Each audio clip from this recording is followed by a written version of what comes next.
मतदारसंघामधील तमाम बंधू भगिनी आणि मातांनो, आपल्याला संदीप गावीचा परत नमस्कार। आपल्याला फक्त एवढं सांगू इच्छितो आणि आपल्या समोर येण्याचं कारण फक्त एवढंच आहे, माता भगिनी आणि मातांनो आणि माझे जे मित्र कंपनी आहे ते सर्वांना। मी आज एक पेपर बघितला आहे, मला वाटतं काय आहे पुण्यनगरी, याच्यात काही उल्लेखानं असे मुद्दे दिले गेलेले आहेत जे मला योग्य वाटले नाही। सरकार चेंज होते, आघाडी आणि बिघाडी, कोण कुठे निवडून येईल आणि कोणाच्या पक्षात जाईल हे कोणाला माहीत नाही आहे। पण आपण जेव्हा प्रचार करत असताना आपण सर्वांच्या मागे फिरून राहिलो, आम्हाला हा साहेब पाहिजे, आम्हाला हा दादा पाहिजे, आम्हाला तो दादा पाहिजे। दादा शब्दाचा आधी का बरं वापर करता तुम्ही? त्यांच्या कुळ नावाने पण सुद्धा त्यांना त्यांच्या नावाने कुळ नाव घेऊन बोलू शकता। राहिले दुसरी गोष्ट, आता इथे जे मी काही ठराविक मुद्दे घेतले तिथे मी डॅश मारलेले। वीज बिल 30% कपात होणार, परत इथे त्यांचा शब्द चुकला आहे, सौर आणि अक्षय ऊर्जेवर देणार। आता हे तर आधीपासूनच चाललेले आहे सर, यांना 30% नाही 50% ऑलरेडी सबसिडी, म्हणून मी ह्या गोष्टीला मी ऑलरेडी कॅन्सल केलेला आहे। विथ दुसरा जो पर्याय या लोकांनी मांडला आहे, 2027 पर्यंत 50 लाख महिलांना लखपती दीदी बनवणार।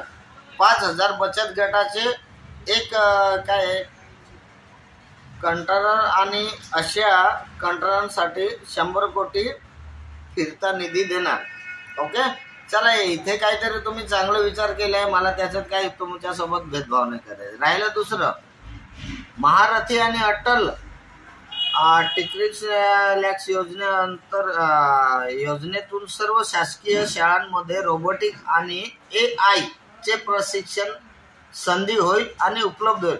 मग सर एवढ्या वर्षापासून आपली सरकार होती, यस और नो मध्ये सांगावं मला। आपल्याकडे ही योजना आपण आधी पण राबवली असती। आता प्रायव्हेट स्कूल आहे तिथे ही टेक्नॉलॉजी अजूनपर्यंत आहे ना सर, नवापूर तालुक्यामध्ये। आपण तुम्ही ज्या टेक्नॉलॉजीचा वापर केलेला आहे ना, अटल काय लॅब योजनेत सर्व शासकीय शाळांमध्ये रोबोटिक्स हा शब्द तुम्हाला गृहीत धरता येईल। रोबोटिक आणि AI चे प्रशिक्षण संधी होईल उपलब्ध, अजून झालेलं नाहीये, तुम्ही फक्त लोकांना बनवले आहे त्याच्याबद्दल बोललेले आहे ते शब्द। हा एक मुद्दा झाला। त्याच्यानंतर प्रत्येक जिल्ह्यात छत्रपती शिवाजी महाराज आकांक्षा केंद्र स्थापन करून घडवणार 10 लाख योजना।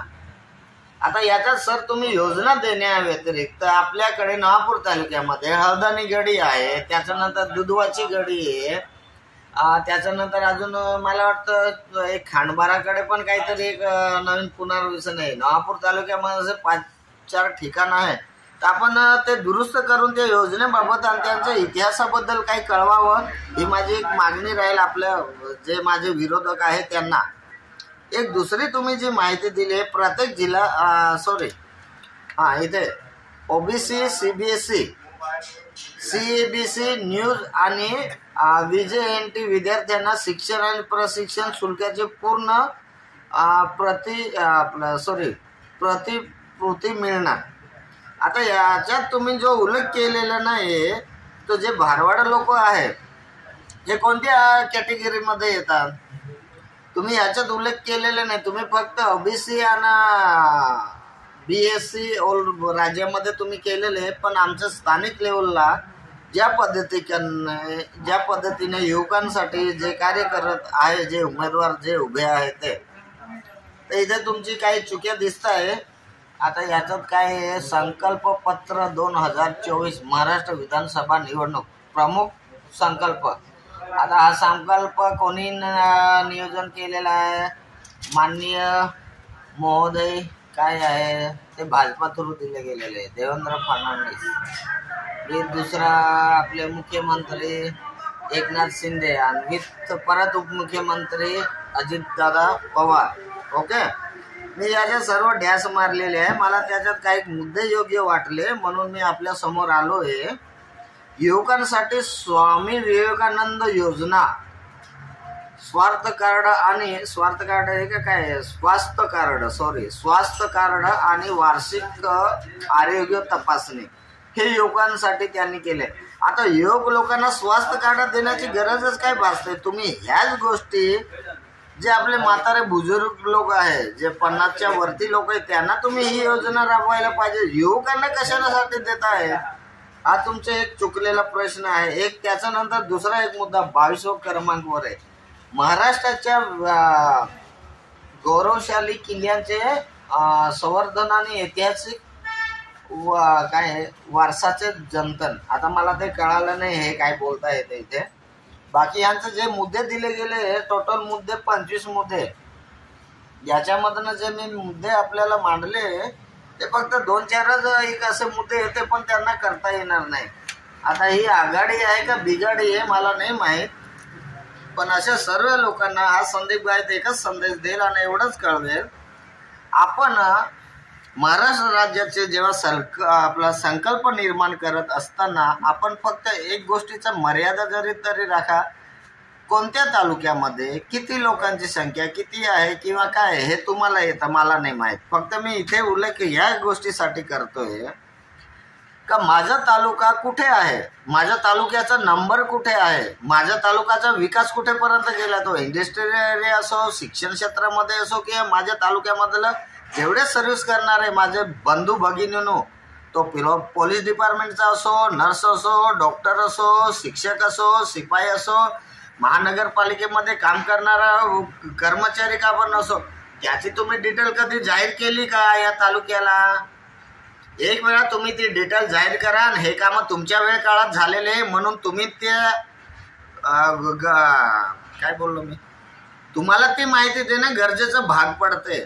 वारंवार लोकांना खोटं बोलण्याची एक मर्यादा राहते. लोक काय अजून विसरून गेलेले नाही. तुमचे चेहरे बघून बघून लोक वैतागून गेलेले. आता 4था चेहरा संदीप गावितचा आलेला आहे. माझं चिन्ह रोड रोलर आहे. मी अपेक्षित उमेदवार आहे, पण कठोर आणि कट्टर मनसैनिक पण आहे.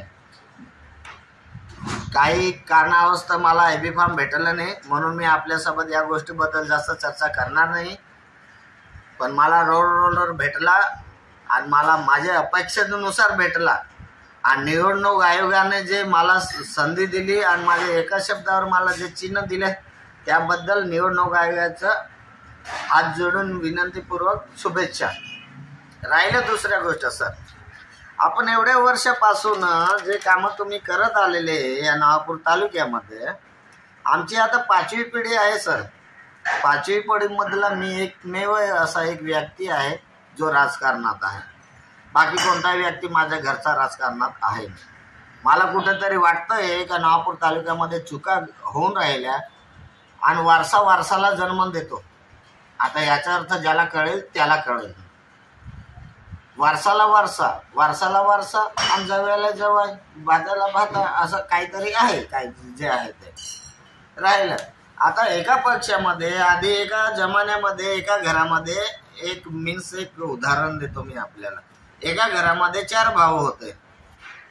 4 भावांपैकी 2 भाऊ एका XYZ पक्षामध्ये, एक भाऊ गेला, दुसरा भाऊ गेला दुसऱ्या एका पक्षामध्ये, तिसरा भाऊ शेती करतोय, चौथा भाऊ मजुरी करतोय.